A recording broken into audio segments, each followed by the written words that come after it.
بودكاستا جافيسيام في هفته لسر دنگدانا کنگرس امریکی یا لدیجی و کشاندنا هزین وی ولاتی جسوری و جروج آوای کردستانی بو میوان حسین عمر ریوی جاره یه پودکاسته سیروان قچو بو سیروان نویسکارو لیکولینوانه کی گنجه زیرکه جو واشنطن دا آخفه بنیرن که چاوا لسر و یکی دا آخفه ما مسسیروان اکر ام و پرسه بکن چه گرینگیا و دنگدانه الکنگرس سرت کرنا و کشینا هزین امریکاش سوریه و روژاوای کردستانی هیا يعني بري حرتشتي وكو تقول أفنتشتكي نويا قالك جرى ران بول بخواه قالك جرى هول دايكو في بيشنياري بينا سر بينا قادة دنگداني وبفي شوية دراماتيك تيك دشا يعني بسر ناكبه گرنگیاوی اوه که هین لناو کنگرسه نتنه هنه کس هنه باوریاوان به ارکا هزین امریکی دی سوریه هی لی هروها بونه هفالین کردان بونه بشگرین کردان و او دنگدان به هجمارا برچاف نهار ایرو روش لواشنطن لامریکا تنگی هنگی پارتیزانی و حزبایتی گلکی برچاف بویه کم مجار هنه که هر دو آلی هر دو پارتی هم کوماری و هم دموکرات هف بیرن لسر یک جوان پشگریاش بو کردایه و هشتنا هزین امریکی لسوریه دوی چارچوه دیه بله قالك امريكي راست ناخذن كو هيزي وانج درفه بمين من في بحث امريكا بقشتيت كنا تاني او عندنا في كونغرس هذا للاليه دين قالك جوان نظن كو هيزي وان لسوريا هي يعني جبرغو هشمارك قال كي بتشوچك عسكري امريكي لسوريا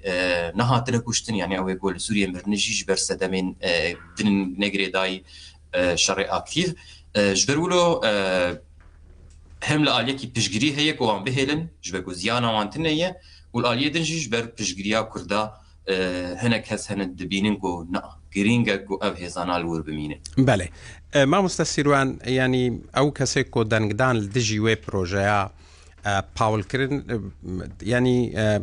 كوماريجي و ديمقراطيجي تدبون أفويني شانه دده كو هردو بارتيه سرکه بپرانيا اندامي خود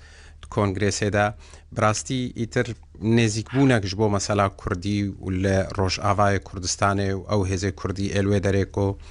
گلک جوان اشکرد بیجن هف پیمانه می دل سوزن نشانک او هاده ده؟ اره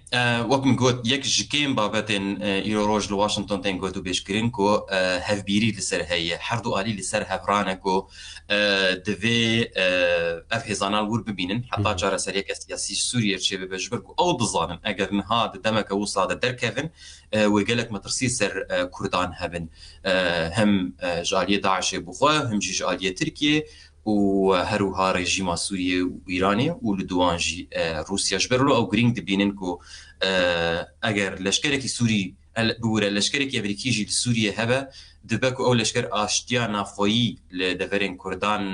بپاريزه جبرلو او ویکی گرینگ دبینن و تنه چند دنگ دین جدر به هنه کومارین و بخود ناف پارتیا خود جی گلک بزریک وان هنه او کسیم کو دخوازن امریکا ایدی نما گرینگی بده برزگریکن جیهانی نتنه کرد و روجاوا و امبیجن سوریه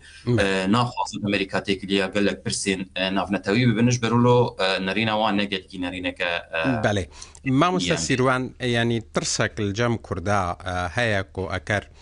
كوماري وگر نصر دستلات انتخابات پیدا دیسا ازمونا ترامپ دوباره به مثلا وکشینا هزاوان او ترس هيا دنگدانا وان سیناتورین کوماری الدجی بریارا وکشینه شوه یکش گارانتیه دده یعنی آماجه که دده که اگر کوماری وگرنجی دیسا و او وکا جاران مطرسیا وکشینه نبا؟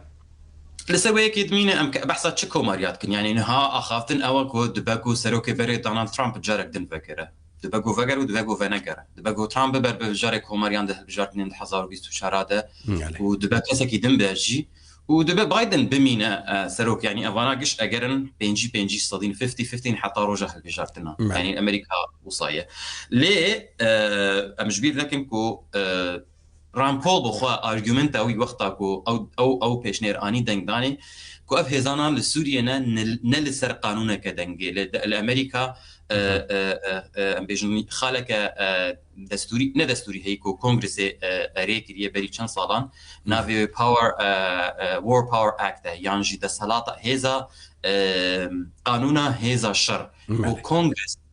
ددا ارتش امريكي حكومه امريكي ولدوي ارتش امريكي كهاره ولاتكي شربكه دشارجوه سوريا دشارجوه شر دجي داعش ده العراقي روش جدايه العراقي هيز يعني هيزن امريكي اللي صار داخل حكومه عراقي هات نور والويدك بيجيبونه وتبرز جريك سر عراقي تنيه